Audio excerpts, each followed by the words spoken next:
Hey everyone, Chow here. Let's talk about Paradox Pokemon. More specifically, the ones I've decided to design for myself.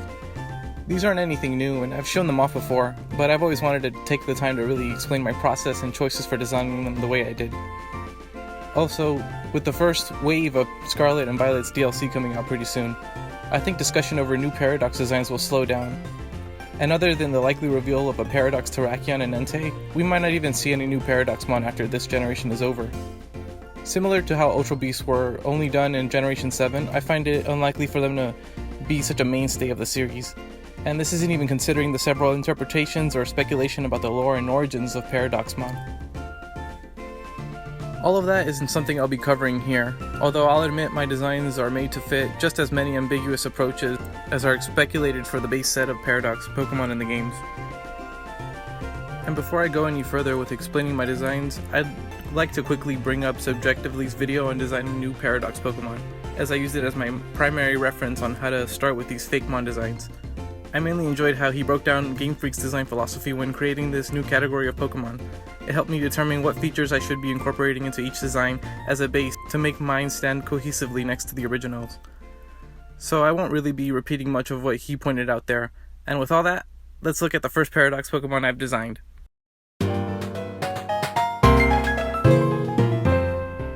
Starting off is Iron Buddy. Let me show my bias here a bit. Since Eevee is my favorite Pokemon, I knew I had to attempt designing a Paradox for it. The initial concept I stuck with going into this one was simple.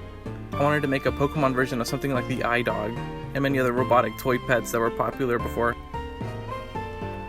Many of the future Paradox Pokemon are already based off of different concepts of robots, even if they appear somewhat inspired. And like the coolest Paradox in my opinion, Iron Valiant, I thought it'd be neat to try fusing elements of another Pokemon with Eevee. You can see this with the pattern in front of Iron Buddy, which resembles the pattern on Pikachu's back. And with the cheeks, which also resembles Pikachu's cheeks. These cheeks are also important to the unique ability I gave it. It makes sense to me to have Eevee's Paradox essentially just be a toy. I mean, look at it. Besides the sheer marketability, cuteness of its design, people also love Eevee for its potential to evolve into one of several different types. Dubbed evolutions, fans have always wanted to make new types for every single type of Eevee, even creating evolutions for types that don't exist in the games. People love giving new forms to Eevee to fit every single type, so I only extended this concept further to its extreme. With the ability Dual Disk Drive, Iron Buddy can become any type or dual type. The way I imagine this ability working is by having Iron Buddy hold the memory discs originally meant for Silvally. That way, another new item wouldn't need to be made for it to change type. What's more, Iron Buddy can become any dual type, depending on what discs you make it hold. Yeah, so basically I made this Pokemon be able to hold two items at once. This also means you can have Iron Buddy be any single type while not sacrificing its ability to hold an item, which is something I always disliked about Arceus and Silvally. But for sake of balancing this imaginary scenario, let's say Iron Buddy can only hold two items if one or both of those items is a memory disk. I don't even want to imagine what kinds of crazy combinations of held items people would try. Also, that'd probably just break the game.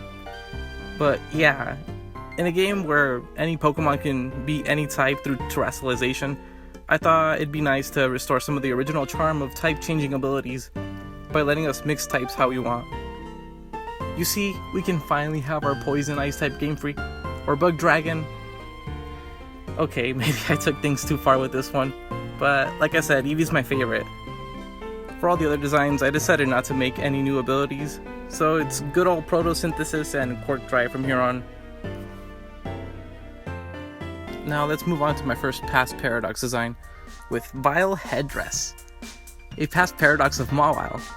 Again, OG Mawile being one of my favorites, I couldn't resist giving it something new, especially with the removal of its Mega Evolution. That's so unfair. Unlike with Roaring Moon, however, I chose not to fully commit to just recreating its Mega Evolution. Instead, I wanted to create a parallel to Mawile's original design. Mawile is known as a deceiver Pokemon because it lures others in with its cute face, only to have it strike with its fierce horns. All I did was turn the situation on its head. Vile Headdress was designed to have what appears as a scary face on top of it. This scary face is actually the developing horns of Mawile. They're not as tough as Mawile's horns, hence why I replaced the Seal type with Poison. The cruel fate of this Pokemon is that it's actually very kind and only wants to make friends, but it keeps scaring off others that only see the scary face on top of its head.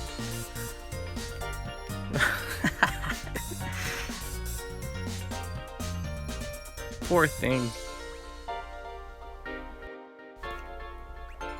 Now, moving away from playing favorites, the next two designs I created were made as a way to show some love to what I think are some underappreciated Pokemon, and as a way to break some of the blandness of future Paradox Pokemon. This next one I made in a way I wish more future Paradox designs looked like. That is, to have the Pokemon mimic the function and appearance of something else. It's somewhat apparent with Iron Buddy being a toy, but I feel like I've taken it a step further with this next one. Iron Incense. I think it's pretty obvious I've turned Musharna into an incense burner. Yeah, it just makes way too much sense to me. I went in wanting to give Musharna a Paradox, and I had to find a way to keep one of its main features, which was like the dream cloud thing that it has. It also helps that the shape of Musharna is pretty easy to translate into an incense burner. Iron Incense keeps its association of dreams with the effects of its smoke, which can evoke dreams or nightmares. And because it's an incense burner, I think it's fitting for it to have a fire type. And finally, let's show some love to one of my favorite Gen 3 Pokemon, and one I feel is often forgotten, Skarmory. Yeah, lightning down, or static down, because I don't think the former would fit with Pokemon's character limit on Pokemon nicknames. This is a past Paradox version of Skarmory. This is one where I decided to really stick with the idea of this being an ancient form of the Pokemon it's based on. Skarmory is known for its metallic body, but I wonder if it would have appeared the same in the past. So I thought about how Skarmory would have ended up with metal plating for its body, and from there I made up the story that Skarmory was originally a bird with static feathers that over time attracted several metallic particles, and as time went on the metallic parts would just become a part of its main body. So yeah, electric flying type Dino Bird was what I went with, essentially. I know it's such a stupid story, but stupid stories and explanations like that are also why I love the series. And yeah, those are all the Paradox designs I wanted to cover today. What do you think?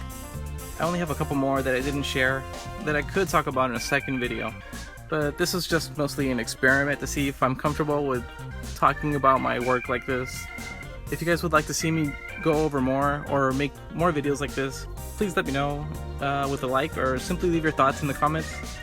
I wouldn't mind making another video like this before the second wave of Scarlet and Violet's DLC comes out. Or I could also make more Fakemon designs in the future, if that's of interest. Heck, it doesn't even have to be Pokemon. I like drawing all sorts of things. Anyways, thanks for watching. Until next time, ciao!